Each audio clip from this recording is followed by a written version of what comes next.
Solution concentration. So we're going to leave stoichiometry behind a bit here and go on to solution concentration. Think about putting table salt into a cup of water. And you stir it, and it seems to disappear, doesn't it? But it is still in there, right? What happens if you taste the water? It's salty. And if you let that cup sit there until all the water evaporates, you would actually see the salt still in the container, right? So what it has done is formed a homogeneous mixture. It's uniformly mixed throughout, but the amount of salt can vary. You could have a little bit of salt, or you could add more salt. And so it's a mixture and not a pure compound. A homogeneous mixture is also called a solution. And solutions have two main parts, the solvent and the solute. So the solvent, the simplest thing to think of is the solvent is present in greater amount. Which is there more of? Well, in our saltwater solution, there's more water. Water is the solvent. The solute is the thing that's dissolved. It's generally present in lesser amount. Another distinction is that the solvent is going to keep its state. The water was liquid before we mix them together. The solute may change its state. The solute was a solid. The table salt was a solid, and then when we dissolved it in the water, it became part of the liquid. You can have more than one solute. So you could take that cup of salty water and you could stir some sugar into it. Now you've got two solutes, but there's only one solvent. Composition can vary, and to describe a solution accurately, we need to somehow say something about the relative amounts of each. We can't just give it the name salt water, because your salt water may be very different than my salt water because I put in 3 times as much salt. They're not exactly the same thing. So we need to express the concentration. There are qualitative terms, dilute and concentrated. A dilute solution is going to have a small amount of solute compared to the solvent, and a concentrated is going to have a large amount. And these are terms that I think we understand. Think about frozen orange juice, right? It's orange juice concentrate. And what do you do to it before you drink it? You dilute it with water, because otherwise it's way too sweet. Well, of course, we need quantitative measures of solution concentration. And the one that chemists prefer is called molarity. And the abbreviation is a capital M. Molarity, M, is the amount of solute expressed in moles divided by the volume of the whole solution in liters. So the units are important here. It has to be moles of solute per liter of solution. Here's how you would make a 1 molar sodium chloride solution. In lab today, you're going to make a roughly 2.5 molar sodium chloride solution in a very similar way. So here, they've weighed out 1 mole of sodium chloride, 58.44 grams. And they're going to add it to this volumetric flask. A volumetric flask is a piece of glassware designed to hold a specific volume. There's going to be a mark on the neck that indicates where you should fill it to. So this is a 1 liter flask. So you put the salt in there, you add some water. You don't want to fill it all the way up yet. You want to just go towards the top of these sloping shoulders so that you have some room to mix it. And then you want to shake it and mix it until all the solid dissolves, and then you can top it off. You want to get the bottom of the meniscus right at the line on the neck of the glassware. And then you need to invert it. You need to put a stopper on it and invert it 10 to 20 times to get it thoroughly mixed. And then you have a solution that contains 1 mole of sodium chloride for every liter of solution. So let's do an example calculation. Calculate the molarity of a solution made by adding 4.5 grams of sodium nitrate to a flask and dissolving it with water to create a total volume of 2.5 liters. The question states, calculate the molarity. What's molarity? Molarity equals moles of solute divided by liters of solution. Do I know the moles of solute? No, they gave me grams. Do I know the volume in liters? Yeah. So I've got 2.50 liters down here. Can I figure out the moles? Sure I can. So I'm going to do that separately over here. 45.4 grams of sodium nitrate. I want to convert that to moles. I'm going to have moles up here and grams down there. So the grams cancel out. Like, okay, I need molar mass. So 22.99 plus 14.01 plus 3 times 16. I think this was 85. Let's see if I'm right. Yeah, 85. My calculator says 85. Do I need to add some zeros after that? I probably should, because this has more than 2 significant figures. It just happened to be a whole number, but it should have at least 2 zeros after that, so we don't screw up our significant figures. So 1 mole of this weighs 85 grams. So I've got 45.4 grams. I'm going to divide by 85, and I can calculate the number of moles. 0.534. That's 3 sig figs, which is what my mass has. And I'm going to carry 2 extras to avoid rounding errors. And I'm going to put that up here, 0.53412 moles. 0.53412 divided by 2.5. So my moles had 3 sig figs, my volume has 3 significant figures, and so my molarity should have 3 significant figures. 0.2136 rounds to 0.214, and the units would be moles over liters, or 0.214 capital M. Now, capital M's and small m's can be a little tricky to tell apart, so what I do is I underline my capital M's. Any questions?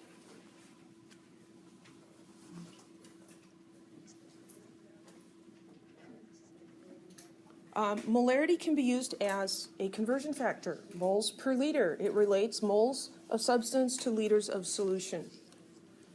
So a 0.5 molar solution means 0.5 moles. Oh, good grief. Let's do that for a change. 0.5 moles to 1 liter per liter, or we can write it upside down. So let's do an example of this one. How many grams of sucrose are in 1.55 liters of 0.758 molar sucrose solution?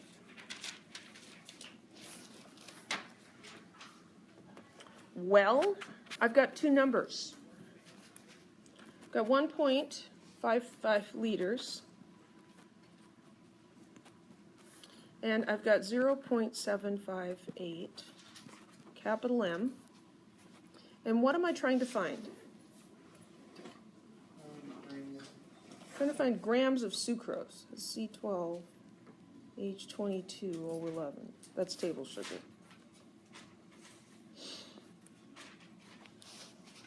On the computer, capital M is easier than moles per liter. But when you're writing this to do a problem, I want you to write it as the vertical fraction that it really is. This is 0.758 moles per liter. This looks like a conversion factor now, doesn't it? That one doesn't. This is the conversion factor. This is what we start with. So you can solve a problem like this just by messing with the units, by understanding dimensional analysis without even really understanding the rest of it.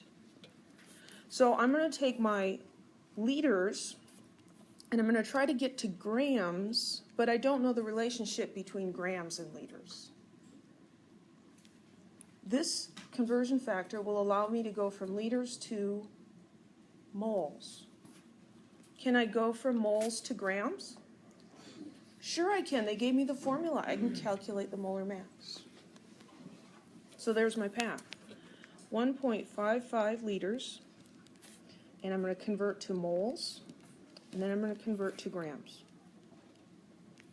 I have moles down here to cancel out, and liters down there. Moles of what?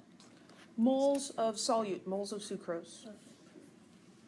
In stoichiometry, you are going to have two different substances you're looking at.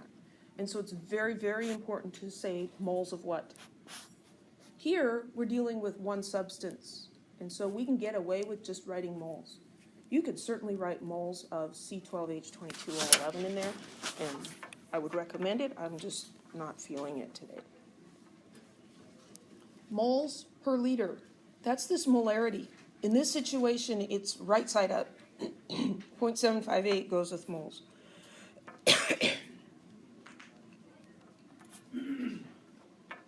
And then this last one is the molar mass, which we have to calculate. 12 times 12.01 plus 22 times 1.008 plus 11 times 16.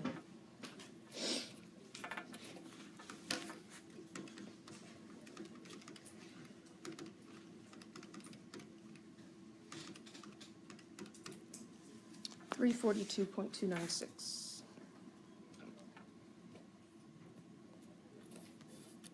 Grams per mole.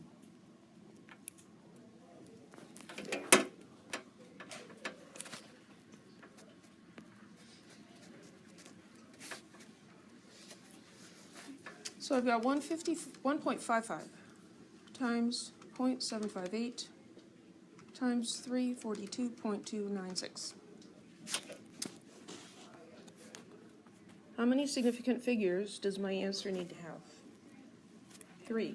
Both of these numbers had 3 sig figs. My molar mass had more. That's fine. So I'm getting 402. 402 grams of sucrose. Any questions?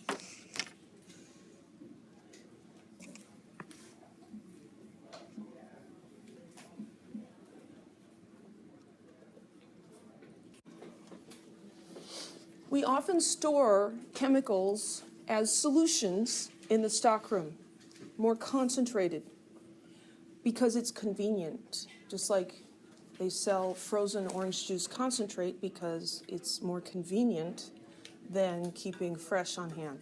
And so it takes up less space, it's easier to ship, and it lasts longer, right? So we have concentrated solutions.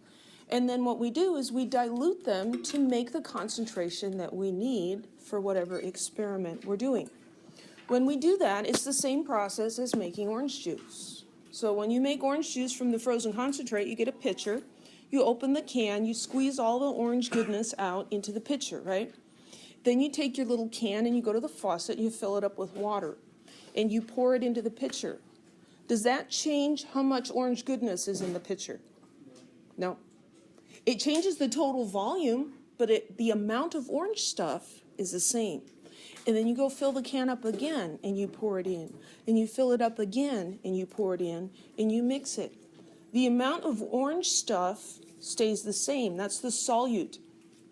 All you're doing is adding liquid. You're adding solvent. The volume changes, the concentration changes, but the moles of solute do not change. And because of that, this equation is true. The molarity of the first solution times the volume used will be equal to the molarity of the second solution times the volume that was made. So let's look at an example of that. Diluting a solution, and you're going to do this in lab today. Here they've measured out 0.150 liters of a 10 molar stock solution. So 10 molar means 10 moles per liter times the volume 0.150 liters. That's M1V1. You multiply those, the liters cancel out. You've got 1.50 moles of the solute in that solution. And then you add water. You add water to the mark and you mix it. So now the new volume is 3 liters. Because this is a 3-liter flask, that's why. So the new volume is 3 liters. It still has 1.50 moles of solute in it. The new concentration is 0.5 moles per liter. So let's do an example.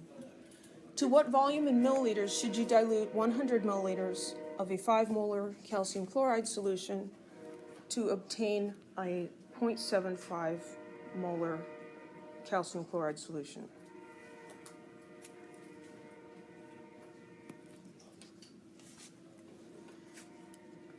So we have the word dilute in here, which alerts us this is a dilution problem, not a stoichiometry problem.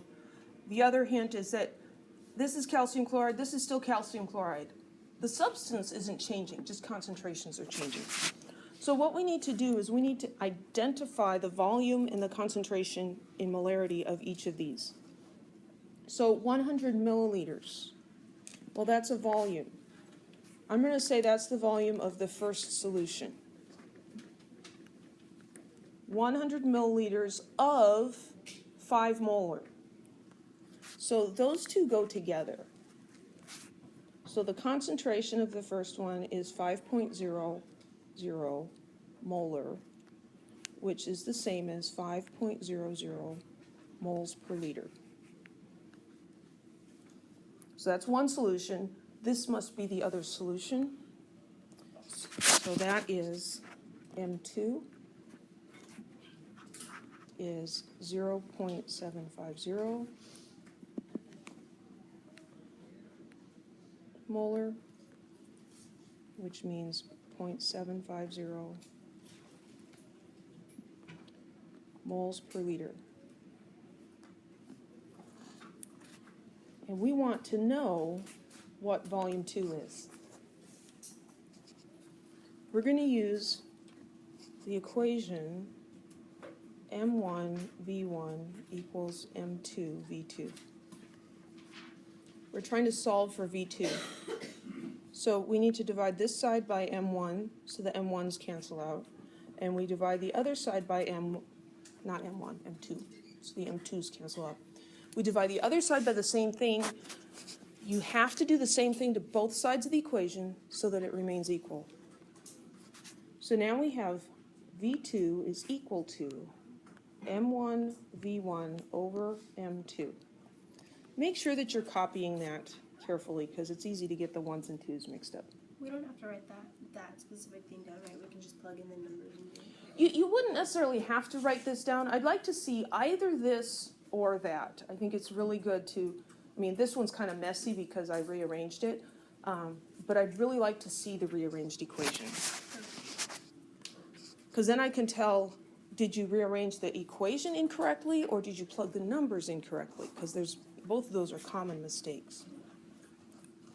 So I'm going to write this down below because I didn't leave myself much space.